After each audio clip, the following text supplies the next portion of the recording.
Param Vijayate Sri Krishna Sankirtanam Total World Victory of Hare Krishna. My name is Sitapati Das. And my name is Danna Devi. And this is Bhagavad-gita as it is, chapter 2, text 44. Yes. Now, 1 second before we do that, I'm going to go onto my Facebook page and I'm going to share. It should show up. There it is. Look at that. I say share to your feed. Yeah. And make it public. All right. Thanks for tuning in. If you're watching, feel free to tag a friend or 10. Share the good news of the Bhagavad-gita. At any point, feel free to drop your comments, questions into the comments box on either YouTube or Facebook, wherever you happen to be watching this. And if we're still live, we can pull them in and we can discuss them and we can say hi. If you're watching, say hi. Let us know where you're watching from. Bhagavad-gita, the Song of God, as it is, by His Divine Grace, Srila A.C. Bhaktivedanta Swami Prabhupada, Chapter 2, Contents of the Gita summarized, traditional name, Sankhya Yoga, text number 44. Bhogaīśvarya-prasaktānāṁ tayāpahṛta-cetasām vyavasāyātmikā buddhiḥ samādhau na vidhīyate bhoga. Can you make it a bit bigger? Sorry. Well, maybe. Ding. Okay. Yeah. Material enjoyment. Aiśvarya-prasaktānāṁ. Opulence. Those who are so attached Tayā. to such things. Apahṛta-cetasām. Bewildered in mind. Vyavasāyātmikā. Fixed determination. Buddhiḥ. Devotional service of the Lord. Samādhau. And the controlled mind Na. never Vidhīyate. does take place. Translation. No. I learned something in Sanskrit. Na means never. Never. In the minds of those who are too attached to sense enjoyment and material opulence and who are bewildered by such things, the resolute determination of devotional service to the Supreme Lord does not take place. Purport. Oh, you read it? Samādhi means fixed mind. The Vedic dictionary, the Nirukti, says samyag, ādhīyate, sminn, ātmatattva-yāthātmyam. When the mind is fixed for understanding the self, it is called samādhi. Samādhi is never possible for persons interested in material sense enjoyment, nor for those who are bewildered by such temporary things. They are more or less condemned by the process of material energy. Om Jnana-timirandasya Jnananjana Shalakaya Chakshur Unmilitam Yena Tasmai Sri Gurave Namaha. Okay, let's have a look at the changes. 2 and opulence fixed in. Okay. So a few small touch-ups to the Sanskrit word for word. And then it is said to be in Samādhi.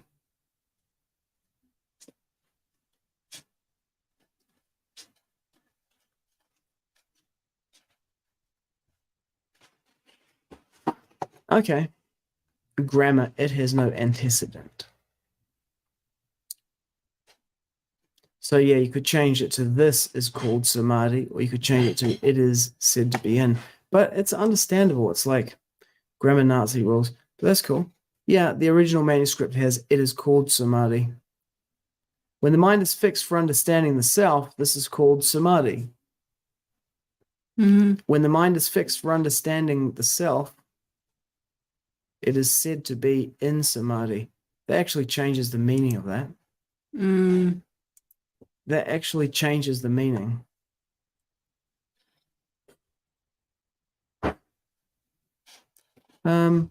Yeah, I mean, okay, I would have left it alone. Personally, I would have left it alone. But if I was going to change it, in order to not change the meaning of it, I would have said this is called Samādhi, which is what Prabhupada wrote.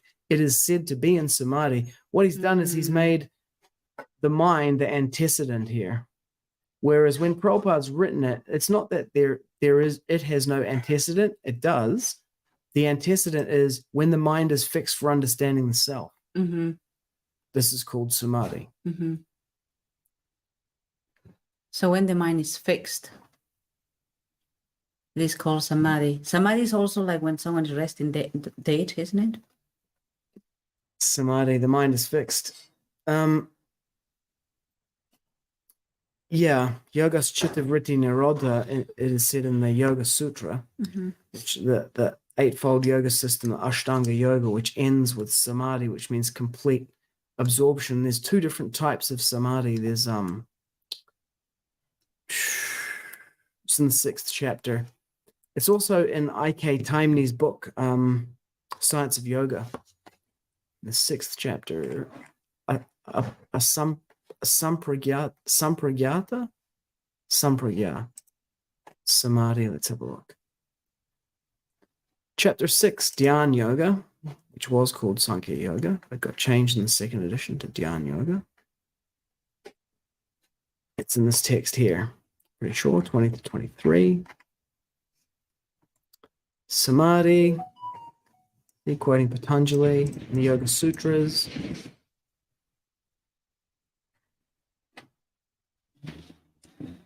There it is. In the yoga system as described in this chapter, there are two kinds of samadhi called sampragyata samadhi and asampragyata samadhi. One of them is like you look like you're still alive, and the other one you don't. Yeah. Yeah. This one is when one becomes situated in the transcendental position by various philosophical research, is said to have achieved sampragyata samadhi. In the asampragyata samadhi, there's no longer any connection with mundane pleasure. One is then transcendental to all sorts of happiness derived from the senses. So yeah, they call it going into samadhi when someone leaves their body. They put the body into the internment. Into what? Atonement? No, interment. It's this word.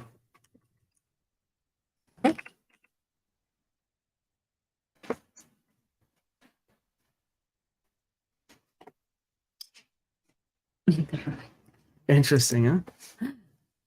This is what I need to do this month or next month. Interment. Okay, so it's only interring. That's funny. Okay, so Interment.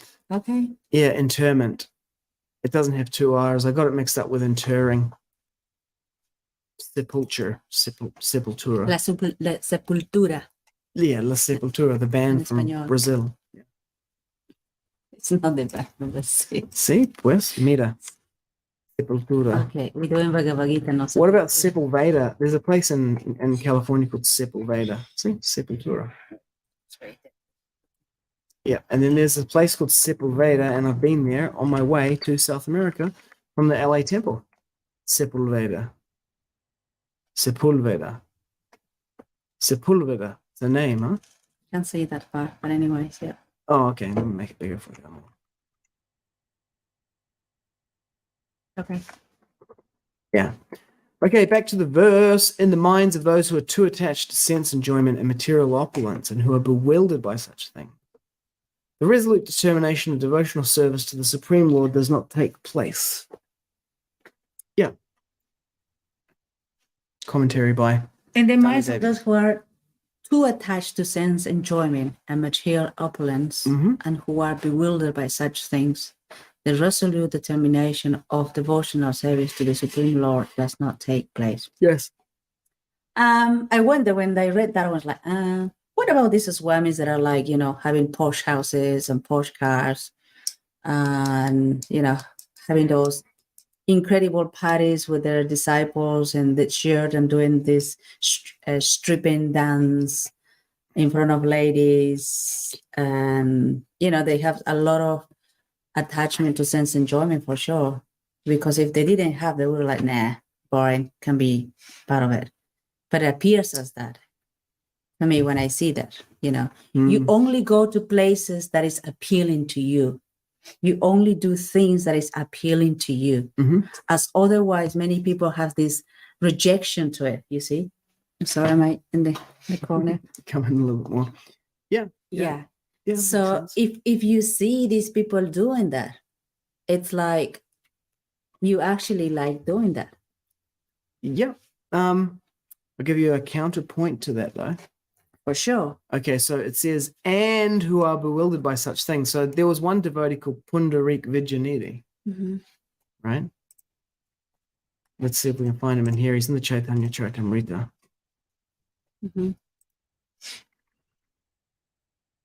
only date the people that you like. True. Yeah, so as a human beings, we always attracted to things that are desirable, right? Something that you have inclination to it. So when I see these people like that, it's like, okay, and I wonder myself, what is do they fit in the description to be pure devotees and renounce order, and chastity and all of that, like it's kind of like different than what is in the scriptures, what they do. Inconsistent. I question myself about that. Who are those people,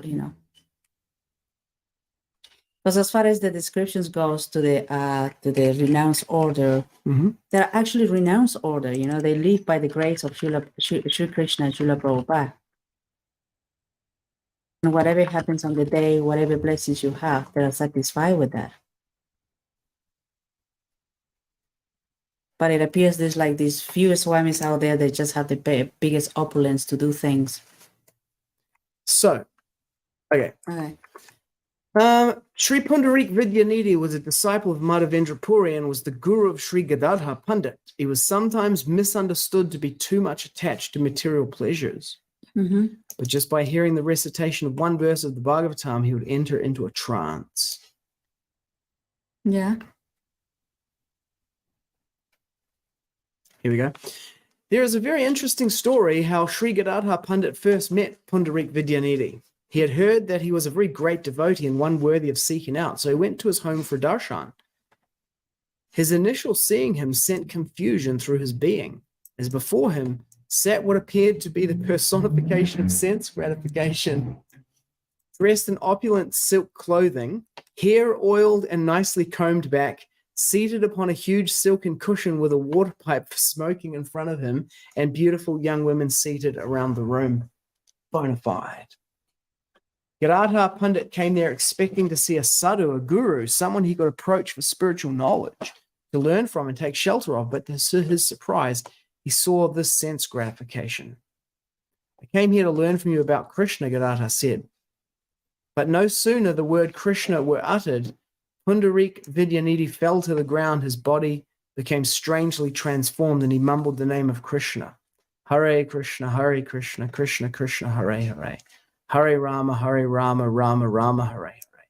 Gadadhar then realized that this was no ordinary man, but a very advanced devotee absorbed in blissful Krishna consciousness. Is that like a Vaishnava book, Darren? That's the Chaitanya Charitamrita.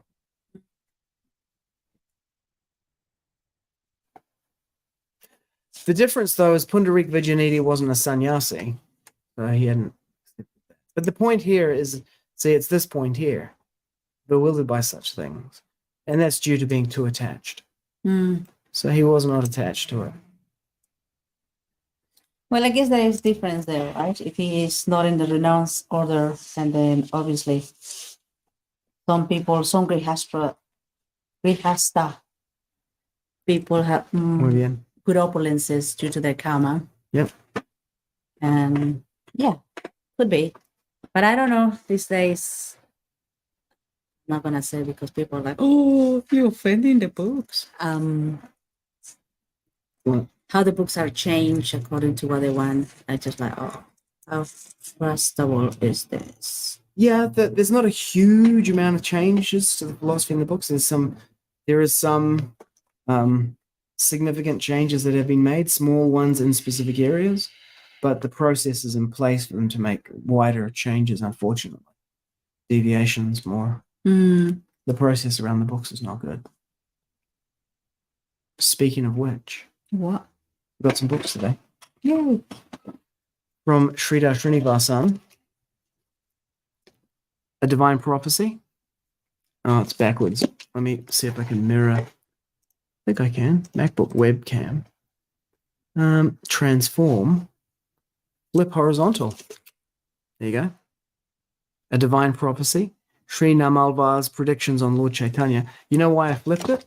Because if we see now, if you watch me, right? If I look at this, You're looking the other way. I'm looking the other way. So I changed it so it looks like we're looking at it. Look at me. Look at me. Yeah. Looking at me now. And then this one, Female Diksha Gurus, Do We Need Them?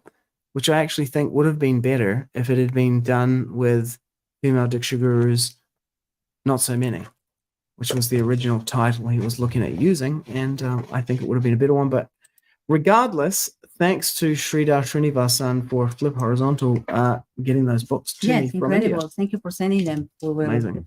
certainly we go through, Certainly we will look at them. read them. No, look at them. We're already looking at them. I know. Lessons. We're reading so many books right now because we got so many guests coming on the Vaishnava Voices podcast. So they've got books and it's like, let's read the book before they come on. So we've got Relationships That Work with Dhira Govinda. We're reading Radical Personalism that just came out with Swami Padmanabha. He's going to be coming on the same weekend that Dhira Govinda is in 2 weekends. Mm-hmm. What else are we reading? We're reading the Vaishnava Diksha book from, I'm not sure who wrote it, but Sridhar Srinivasan mentioned it and it was available, so I bought it. It's on the Kindle. What else are we reading? Perfect, Imperfect Perfection. We need to get that devotee on. Yeah. There's so many books we need to go through to understand more about the writer's ideas or direction, intention is really good. But however, we have a full-time jobs and other commitments, and we don't have much time. Well, Can do it. I love this one. I did a landmark forum one time assisting. Here we go. So at the end of the forum, as people come out, it's a 3.5 day personal development course. But as people are coming out, they can drop their badges into one box or they can drop their name tag into another box if they're interested in finding out about assisting. So this guy comes out and he says, I don't have time. I don't have enough time, something like that. And he walked off. And this guy who was assisting there, he was the production supervisor. I was just one of the assistants. He just said this, and it was so funny. The guy had gone, so he didn't hear him, but he said it for himself and for me. He said, well, maybe one day when you grow up, you'll have 24 hours in a day like me. So, when people say I don't have much time, it's like we all have the same amount of time, 24 hours in a day. And then we have an unknown amount of time. That's 1,440 minutes. And then we have an unknown amount of time until we die. Oopsies. Yeah. So it's true. We don't have much time. It's urgent. Life is now. What? In the minds of those who are too attached to sense enjoyment and material opulence. So in the previous verse, so Krishna's making this transition from speaking from Sankhya, the ātmatattva, to speaking on the basis of doing a duty.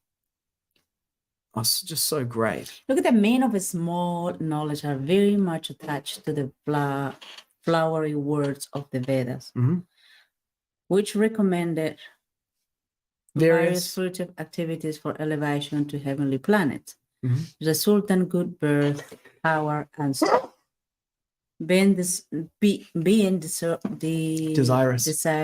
sense gratification and opulent life. They say that there is nothing more than this. Yeah. So this is the first sutra in the Brahma Sutras, the Vedanta Sutra. The Vedanta Sutra is like the summation of all of the Vedas.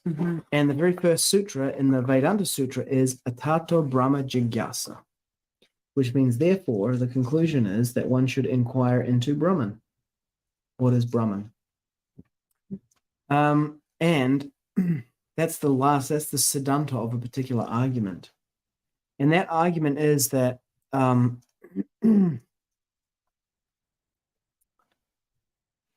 this I got from reading the Govinda Bhashya on Vedanta Sutra by Srila Baladeva Vidyabhushan. And Prabhupada dedicated the Bhagavad-gita, his Bhagavad-gita as it is, to Srila Baladeva Vidyabhushan, who so expertly wrote his commentary on the Vedanta Sutra Govinda Bhashya, expertly presented. Anyway, in his commentary on the first verse, Baladeva Vidyabhushan says that the structure of the argument is this: that first of all, the hypothesis is the goal of the Vedas is they point towards the soul, Brahman. But then the doubt comes in, but a lot of the Vedas contain stuff like, doing rituals and things to get good sons in order that they can do the Pinda offerings so that you can go to the heavenly planets and enjoy drinking Soma Rasa. And you did see that Arjuna spoke about that in the first chapter. It was a big part of his concern in there, right? Family, dynasty, tradition, ancestors. Yeah. Yeah. Synchronize. Yeah. And so then the counter argument is, no, actually the goal of the Vedas is to drink the Soma Rasa. And then presents a few kind of like different things to support that. And then, the full expression of the counter argument of the hypothesis is given in the conclusion is, therefore, the conclusion is Atato Brahma Jigyasa. The ultimate goal is the inquiry into Brahman. Now, the first half of the second chapter has been about the ātmatattva, the Brahma Gyan, the knowledge of the self is the Sankhya, the self, the Atma, distinguished from matter. Now, the second half of the second chapter, Krishna is explaining it in terms of performing your duty. He's going to explain it both ways. But he prefaces this explanation by saying that he's giving the counter argument from the beginning of the Vedanta Sutra, which will end in the conclusion, that the conclusion is to understand that the self is not the body. But there's another way that you can arrive at it, because, and this is an important point that's given in Bhagavad-gita, is that the direct path is simply transcendental knowledge. You're not the body, and so you act on that platform, but maybe you can't get there. So what the Vedas do is they place material enticements in front of you. Oh, you love sense gratification? Well, here's how you're going to get it. I do. Yeah, exactly. So therefore, Tripurari Swami says that about it. He says, devotees, they don't want to go to the heavenly planets. They just want to visit them on their way back to Godhead. I'm just going to be a little bit longer there. They want to go back to Godhead, but they want to go via the heavenly planets, and that's just natural. And so the Karmakanda portions of the Vedas are designed for regulating people with those desires and pointing those desires in such a way that they align with this Brahma Jigyasa. What is Jigyasa? Jigyasa means like an inquiry. Yeah. Brahma Jigyasa. Inquiry. It means literally inquiry. It's an inquiry. Jigyasa. Brahma Atato Brahma Jigyasa. Okay. Yeah. Atato. So here we see part of the kind of argument and the contextualization of like, how do the Karmakanda and the Jnanakanda portions of the Vedas fit together? How do they, So in here, although Krishna is about to describe the action plan for Arjuna in terms of doing his duty according to the section of the Vedas, he's also distinguishing that section of the Vedas exists. Well, he doesn't actually say that it exists here in order to point people in that direction. He does say here that you know, if you remain attached to that, it doesn't work. And then in the next verse, he'll explain how they deal with the three modes of material nature, but let's not spoil that. Okay, Verse. But yeah, this part here is a description. We're going to just jump ahead to the next one. No. Okay. No. Okay. No spoilers then. No. Yeah. Anyway, if you get attached to it, you might go back to Godhead by passing by the heavenly planets, but if you get attached, then you won't make it. You'll stay there. Yeah. You know, one thing that when you're talking about the attachment and, you know, the enjoyment that one, I guess, feels, it's so great. And one thing that it just popped in my head is when Maharaj Tripurari Swami was saying, you know, when he was performing his service for Srila Prabhupada, there was this enjoyment in that. The relationship that existed between all of the book distributors at that time, it was this beautiful exchange. Pragosh? Sorry. And that is actually that. I wouldn't call that sense gratification, but it was more than that. It was more divine enjoyment, exchange of love between other living entities. I mean, let's say the book distributors at that time. It reminds me of that. It's like it's beyond that sense enjoyment that exists in material life. It's divine, yeah. Pragosh said the same thing.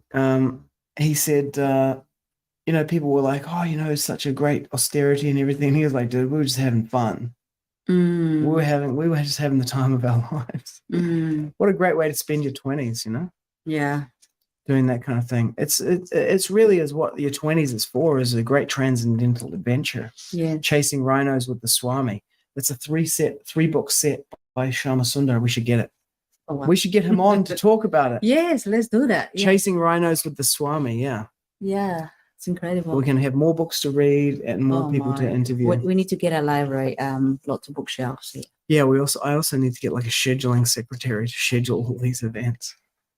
Okay, let's go back to the verse and read the verse to finish. Bhogaīśvarya-prasaktānāṁ tayāpahṛta-cetasām vyavasāyātmikā buddhiḥ samādhau na vidhīyate. In the minds of those who are too attached to sense enjoyment and material opulence, and who are bewildered by such things, the resolute determination of devotional service to the Supreme Lord does not take place. Jai, Srila Prabhupada ki jai, Param Vijayate, Shri Krishna Sankirtanam total. World victory of Hare Krishna.